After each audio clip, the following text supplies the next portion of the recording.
Hello guys, spoken English with Kajal চ্যানেলের পক্ষ থেকে আপনাদেরকে জানাই স্বাগতম। আজকের ভিডিওতে আমি আপনাদেরকে শেখাবো কিভাবে আপনার বাচ্চাদেরকে ছোট ছোট ইংরেজি বাক্য শেখাবেন।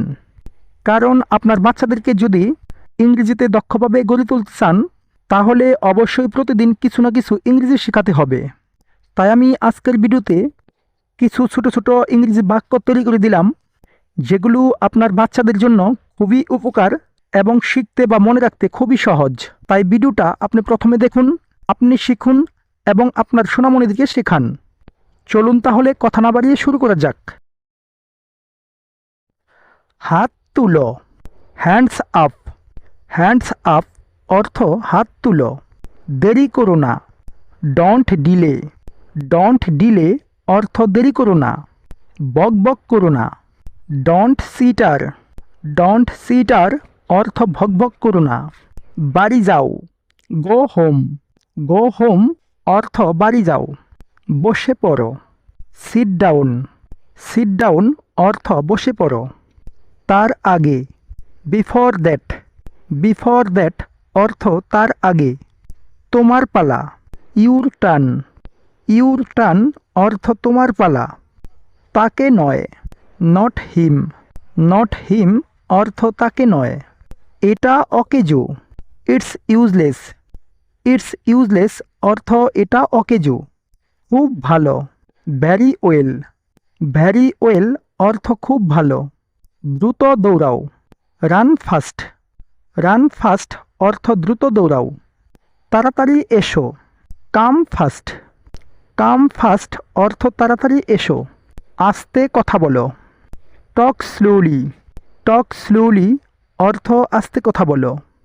অথবা স্পিক স্লোলি। স্পিক স্লোলি অর্থ আস্তে কথা বলো। সংক্ষেপে বলো, স্পিক ব্রিফলি। স্পিক ব্রিফলি অর্থ সংক্ষেপে বলো। অবশ্যই এসো, মাস্ট কাম। মাস্ট কাম অর্থ অবশ্যই এসো। ত্যাগ করো না, ডোন্ট স্যাক্রিফাইস। ডোন্ট স্যাক্রিফাইস অর্থ ত্যাগ করো না। ভান করো না, ডোন্ট প্রিটেন্ড। ডোন্ট প্রিটেন্ড অর্থ ভান করো না।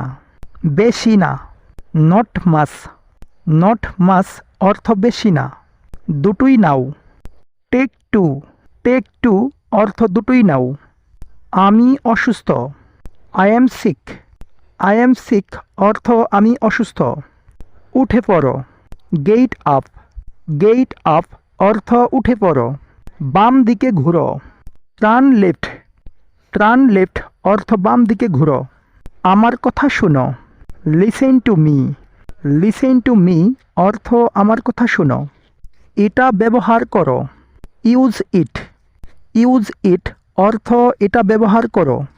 আমাকে দাও, গিভ মি। গিভ মি অর্থ আমাকে দাও। জেগে উঠো, ওয়েক আপ। ওয়েক আপ অর্থ জেগে উঠো। বাইরে যাও, গো আউট। গো আউট অর্থ বাইরে যাও। এটা কেন, বাই ইট। বাই ইট অর্থ এটা কেন। কখন থেকে, সিন্স হোয়েন। সিন্স হোয়েন অর্থ কখন থেকে। কি হলো, হোয়াট হ্যাপেন্ড। হোয়াট হ্যাপেন্ড অর্থ কি হলো। আমাকে দেখাও, শো মি। শো মি অর্থ আমাকে দেখাও। পিছনে যাও, মুভ ব্যাকওয়ার্ড।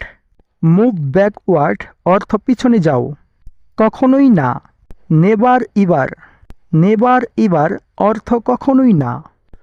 এইভাবে আপনার সোনামণিদেরকে ইংরেজি শেখান, দেখবেন আপনার সোনামণি খুব সহজেই ইংরেজিতে দক্ষ হয়ে উঠবে।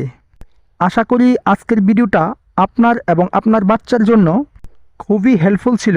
ভিডিওটা থেকে যদি সত্যি উপকার হয় তাহলে অবশ্যই অন্যদেরকে শেয়ার করে দিন আর অবশ্যই একটা লাইক করে দিন।